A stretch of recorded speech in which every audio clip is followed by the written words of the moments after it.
নমস্কার, কেমন আছেন আপনারা? কণিকার চ্যানেলে আপনাদের সবাইকে স্বাগত।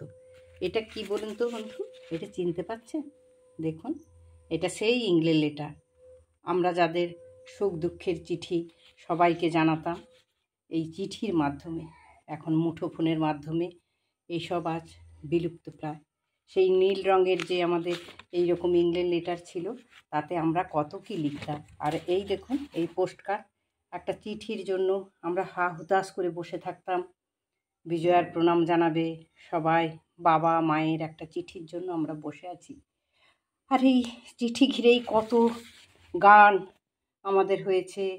চিঠি আই হ্যায়, চিঠি আই হ্যায়, সেই পঙ্কজ উদাসের উদাত্ত কণ্ঠ, বনশ্রী সেনগুপ্তের আজ বিকেলের ডাকে তোমার চিঠি পেলাম, কিংবা সেই সুকান্ত ভট্টাচার্যের গান, সেই যে রানার চলেছে তাই ঝুমঝুম। কত নস্টালজিক হয়ে পড়ি এগুলো দেখলে। এখানে লেখা হতো সেই ঠিকানা, পিনকোড নাম্বার এখানটায় লেখা হতো, আর এখানে আমরা চিঠি লিখতাম।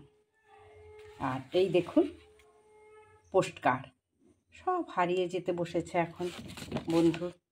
আপনাদের সঙ্গে একটু শেয়ার করলাম পুরনো জিনিস। এবারে আমি আমার রেসিপিতে যাচ্ছি। আজকে আমার রেসিপি ওল ডাঁটার তরকারি। ওল ডাঁটা কাটতে এসেছি, তবে এই যে ওল গাছগুলো একদম ফুটে গেছে, এই ওল গাছগুলো নেব না। দেখুন কত ওল গাছ। আর ওল গাছটা আমার ঠিক হবে, এই দেখুন, ঠিক এই রকম পাতাটা থাকবে। এই পাতা এইভাবে ওল গাছটা আমি কেটে নিচ্ছি। এই যে 3টে ওল গাছ কেটেছিলাম, এই যে ওল গাছের আমরা পাতাগুলো নেবো না, পাতাটা ফেলে দিচ্ছি। এবারে দেখুন আমরা এই ডাঁটাটা নিচ্ছি, আর ডাঁটাটাকে দেখুন একদম কি সুন্দর লাউ ডাঁটার মতো ছাড়ানো হয়ে যাচ্ছে, একদম সজনে ডাঁটার মতো।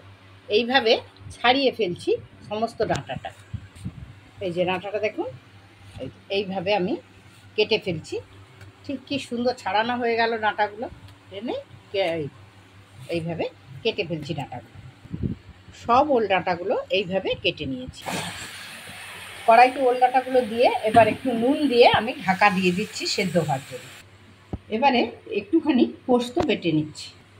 একটুখানি চাল ভিজিয়ে রেখেছিলাম, এবারে এই চালটা আমি বেটে নিচ্ছি। নারকেল অর্ধেকটা কুড়ে নিচ্ছি। নুন দেওয়ার ফলে ওল থেকে কতখানি জল বেরিয়েছে। এবারে এই ওলটাকে আমরা ঢেলে দিচ্ছি। একটুখানি আমি পাতিলেবুর রস দিয়ে দিচ্ছি এবার ওলটাতে, দিয়ে এইভাবে একটু নাড়িয়ে নিচ্ছি। এতে সুন্দর একটা স্মেল আসবে। আর যদি কারোর মনে হয় যে গলা ধরার ভয় থাকে, তাহলে সেটাও থাকবে না। এবার কড়াইতে সর্ষের তেল গরম করে কালো জিরে আর কয়েকটা কাঁচা লঙ্কা আমি দিয়ে দিলাম। এবারে লঙ্কা গুঁড়ো আর হলুদ গুঁড়ো দিয়ে দিলাম। একটু নেড়ে চেড়ে পোস্ত বাটাটা দিয়ে দিলাম। একটুখানি মশলাটা কষিয়ে কাঁচা ছোলা ভিজিয়ে রেখেছিলাম 1 মুঠো দিয়ে দিলাম। এইবারে আমি ওল ডাঁটাগুলো এই মশলাতে দিয়ে দিচ্ছি। এবারে নেড়ে নিচ্ছি খানিকক্ষণ ধরে। কতখানি জিনিস ওইটুকুনি হয়ে গেছে। এবারে স্বাদ মতো নুন আর মিষ্টিটা দিয়ে দিলাম।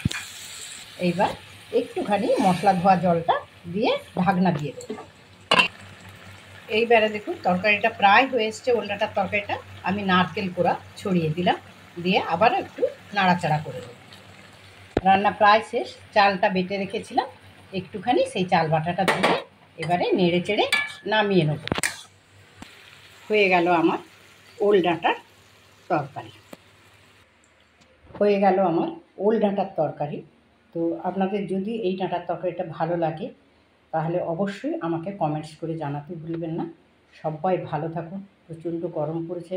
সবাই সুস্থ থাকুন, সবাইকে ভালোবাসা আর আমার নমস্কার জানিয়ে আজকে শেষ করছি আমার রেসিপি।